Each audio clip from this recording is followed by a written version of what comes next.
Okay, here, Hey. everyone. Andrew Hall, Big Z, 420 Atheists, and Tobin of Ken Bin Fam, otherwise known as KBF, Mm. which is talking about the wisdom of having redundancy in any system. So if whether it's so that there's always a backup. If you something like craps the bed on you, you have a backup. Um, but that was just me rambling. How's everyone doing today? Ken, what about fucking effing Jordan Peterson, huh? He succeeds in being talked about again. I think yes. But if you comment on things, as we do here, that are in the news or online news, then maybe people will comment on what you commented about, and so it goes. Yeah, there's definitely people who intentionally troll just to get likes or views or yeah, yeah. But I think I would like to think that Peterson is more of a purist. Is that he's actually really, really just thinking, saying, tweeting what he said, what he thinks. Yeah, Hmm. completely convinced of his own Oh bullshit. Right? Well, I'm not convinced he actually believes anything. I honestly think he makes it up on the spot. What, like, watch him. Well, watch him with that in mind next time, Okay. and you'll see what I mean. my. Mm. Yeah. He's Of course. oh, go ahead, Bigsy. Well, I was just sort of wondering why on earth would I don't care who's on the cover of Sports Illustrated. I just do not give a shit. And why should anyone give a shit? And who buys magazines anymore? Yes. And we're talking about this because you know what? I didn't find her attractive either. So what? If I did find her attractive, so what? Yeah, exactly. There's it's completely irrelevant to what's going on. Mhm. But it's this kind of um, this conservative kind of narrative that they want to keep pushing about how the woke left is destroying everything, right? And so look, they're destroying cover models now. They're destroying cover models. But Mm. she wasn't even bad. Like, I'd do her. Yeah, Dave. I mean, Marmaduke I mean, I Scarlet. wouldn't say no if she's offering. Right, Mm. right. Marmaduke Scarlet says he's on record saying every time he makes someone mad, people give him money. So I don't believe he fully believes what he's saying. Oh, that's a good point, Marmaduke Scarlet. Because when Mm. you have a financial incentive, then and let's face it, Jordan Peterson chases the money, right? He chases the money. And also, what if, as an experiment, people gave me money every time I used a sentence that had the word zebra in it? That would be pretty Then hard. unconsciously or consciously, but maybe unconsciously, I'd start writing more zebra jokes. Well, I you're right. would, yeah, and that's what's happening to him, and I Yeah. don't even know if he realizes it. Well, that's a good point. There's a classic example of this that you learned in intro psych. Is that there was a college professor, I think over at Columbia, and I actually met someone who was in the class that Mm. did this. So it was a little conspiracy amongst the students that the left hand side of the class, let's just say this, I wasn't sure if it's the left or the right hand side. The left hand side of the class decided to be more attentive and be more positively reinforcing the head nods, all this kind of nonverbal um, nonverbal communication about being very positive. So the left hand side of the class would do that, and then the right hand side of the class would have their arms crossed and do the frowny Mm. faces and everything. So just by that, they were able to shape the professor's behavior so that he would go to the left hand side of the class more than the right hand side because he was getting more positive reinforcement. Now obviously the professor wasn't aware of this, but it just Mm. shows you the power that we have our behaviors changed and altered in ways that we are not consciously aware of. Dum dum dum. Bum, bum, bum, bum, bum. I used to have a teacher back in junior high school, and he was a war vet.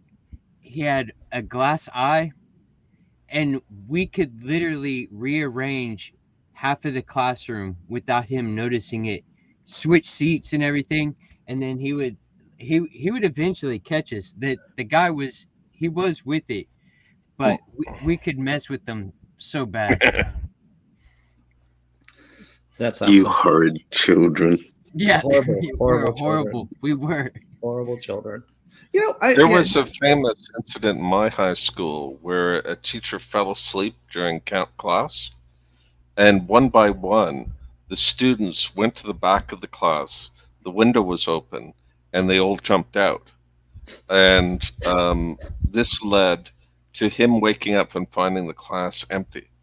right. So then later, the school changed all the windows so they could only be opened far enough to you couldn't squeeze out of them. Right. Anyway, sorry. No. not very- That, I bet that teacher was freaked out if he woke up and then see his classroom completely empty. Where Yes. did all the kids go? Oh shit! Yes, and what's he going to do? Absolutely. Report that they all left while he nodded off? Is not a lot he could do. well, the teacher had the last laugh because it was actually from the 5th story. So Oh, Schools in Yeah. Canada. Well, see, not only it's not just the kids that are horrid. So we had what we called a computer-thon one night at school, where we had to raise money, and just stay up and play computer games or use the computers as long as we could. And I didn't sleep at all, of course. I made the whole night through. This is in year 4. And so at school the next day, in an assembly, I fell asleep. And the whole school had gotten up and were leaving. And because I was still sitting there asleep, one of the teachers thought it would be funny to get everyone to be really quiet. And everyone's watching me, and he snuck up behind me and clapped his hands really loud so that I awoke with a shock, to then look, not sort of realizing where the hell I was, and then see the entire school looking down at me laughing. nice. Mm. Nothing like some Yeah. childhood shame to traumatize you. You fucking, sorry, asshole teacher. That literally traumatized me. Oh, man, so Santa Plaza, yeah. This, and I'm able to deal with this time change. And the reason why I'm doing it is because of I'm working at 9:00 in the morning this time. So literally, I walk out. I'm finished this show, and then I walk out the door and walk down to work. So yeah, because my work hours have changed, I'm officially working full time. Like, I think this is the first job I've ever done like a 9 to 5 shift, which it's very novel for me because it's new.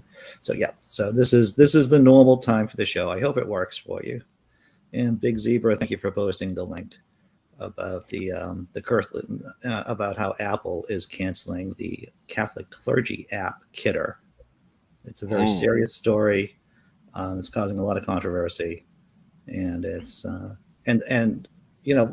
ashamed to say I don't even have the thumbnail for it because I've been really playing around with thumbnails lately on my crappy posts over at Only Sky. But I'm quite happy with the work myself, and thank you once again, Big Zebra.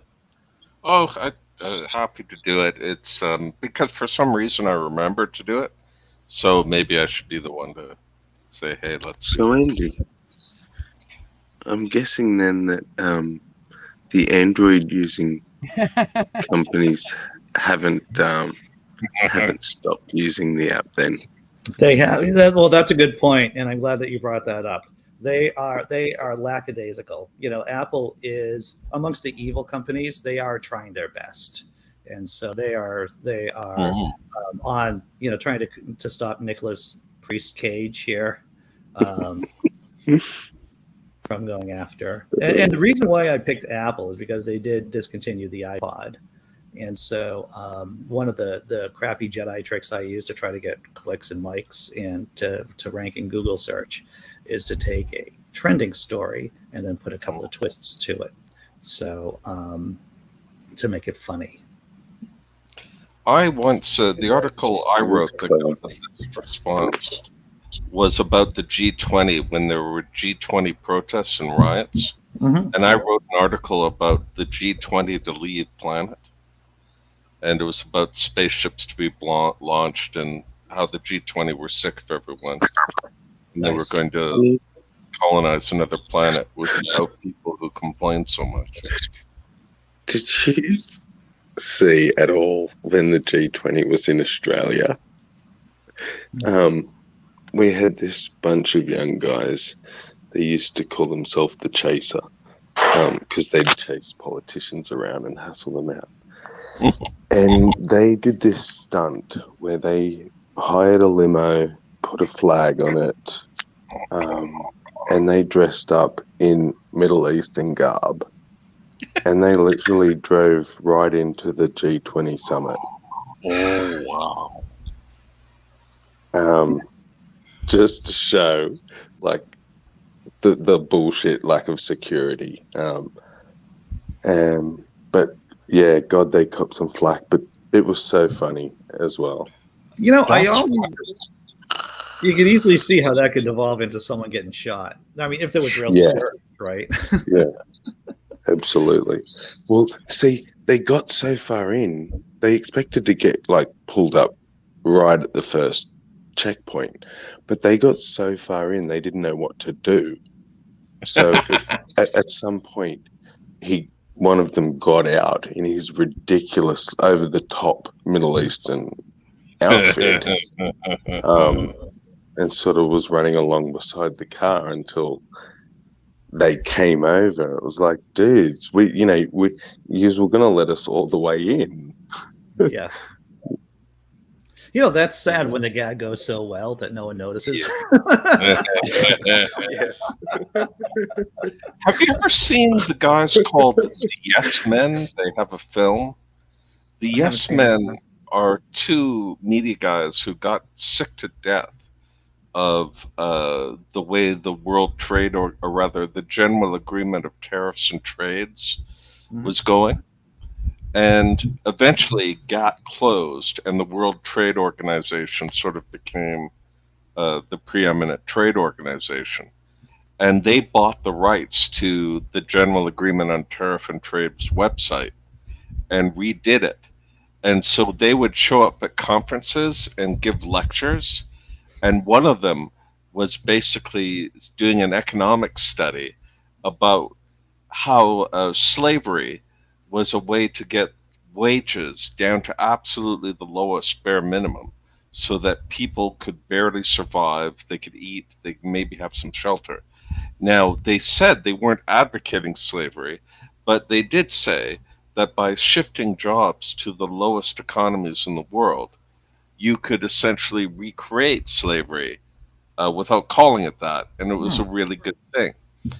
And people in the gallery were getting like really upset, and these guys con their way onto like CNN and basically tell the truth as a joke.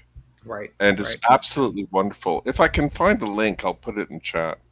You just got to Google the Yes Men, and I'm looking at their site right now on my iPad. And right at the top, it says, "Learn the secrets to all of our hijinks, and then work with us to pull off your own." Yeah, dude, I'm gonna check that out. They look like a fun crew. Oh, you know what? You'll just be laughing, and the absurdity of it all. For some reason, I find all the Yes Men films, but not the official website. Yep, yeah. I just found it after a quick Google search of the Yes Men. The Yes Men official. And a little bit of extra trivia too on the Chaser. They disbanded, but one of them went on to host the show that I've often linked to you, Andy, and other people, Planet America. It's that Australian show all about what's happening in America. He's one of the hosts of that. Oh, okay. He's the young guy, yeah. So he was one of the chaser back in the day, and God, they used to get like up to some mischief. They would just confront politicians on really taboo topics that the politicians did not want to be confronted on, and and they'd have cameras everywhere so that the police couldn't get away with it. So it was good. That's wonderful. There's so much really great work going on, whether it's a prank on a politician or just someone asking them tough questions. Yeah, it's really great. I think that's the trick, is cornering them or getting them to, like a Borat, having them speak off camera, to catch them unawares. Speaking of catching them unawares, something that's always bothered me with the latest shooting in Buffalo, New York, where racists drove hundreds of miles to shoot up a black population at a grocery store. Supermarket. Yeah. I just sort of, here it is that innocent people get shot, but I see it as politicians on the left running for cover. Yeah. It's sort of like, oh, for God's sakes, we can't deal with this. We can't challenge the right on gun rights, because then right-wingers won't vote for us, who were never going to vote for us anyway. I don't know. Yeah. What's your take? And you're spot on, because politicians in general don't want to get involved in difficult conversations. And during an election year where they look like they're going to get creamed, Democrats are, I would say, most Democrats who are in either red states or in districts that can, that are in competitive districts, they don't want to get into those. Especially, they want to run. They want to run for those kind of conversations. Like you have people in like blue states too. They also have a pressure on them to not make waves, because they want to keep whatever they have. They want their party. Democrats want to keep their party in power. So there's a damn. Recently, we had a bit of a kerfuffle in New South Wales politics. There's a young YouTuber who does a similar thing to what the Chaser do now, but it's just him and a mate. And his mate approached a politician one day for a comment. It's all on camera. He filmed the whole thing. And it was really polite. The politician just ignored him, got in the car and drove away.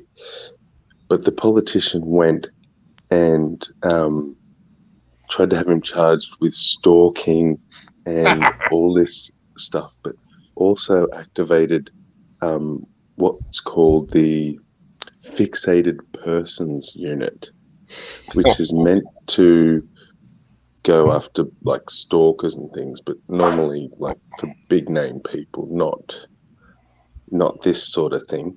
But yeah, federal police came to this young guy's house. They, in the kerfuffle, squashed his dog. It needed veterinary care and nearly died. Tackled him onto the path and garden, which had like big sharp rocks and things, in front of his old mum. Jesus. Because he had just approached this politician, and he's a dirty, corrupt politician. He's actually one of the ones who's now quit since all this. Yeah, and the premier above him also had to quit. All this corruption come out. And these young guys are all part of exposing it, so good on them. But that's how far that our politics had gone. They were using their organizations to try and silence journalists. Yeah. Maybe people have to start wearing hats with a press tag in the brim. And I don't know. Sorry, that doesn't make a lot of sense. But No, you know, it if didn't you're help. you're It's the arresting the press cameras. here, You need the cameras. yeah. Like that, the footage of that dog getting squashed and this kid getting tackled to the ground and his mum screaming, like, and it was all over. Yeah. Like asking someone a question. It's just, if we didn't have that footage, nothing could have been done about it. Well, if we didn't have the They footage, would have got away with it. If we didn't have film footage, we may not have, like the Civil Rights Act, because there was once TV cameras went down south during the protests during the 60s, that changed a lot of hearts and minds, in the country. You wouldn't have blasting people with water cannons. Yeah. I remember that. Awful. Black Lives Matter. You probably wouldn't have that if it wasn't for all the film footage. I was just about to say George Floyd. Yeah. So, cameras. You can read. Well, one, we all know people don't read.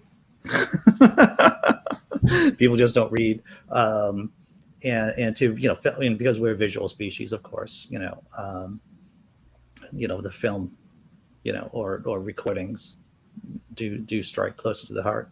There's no doubt about that. Squash the dog.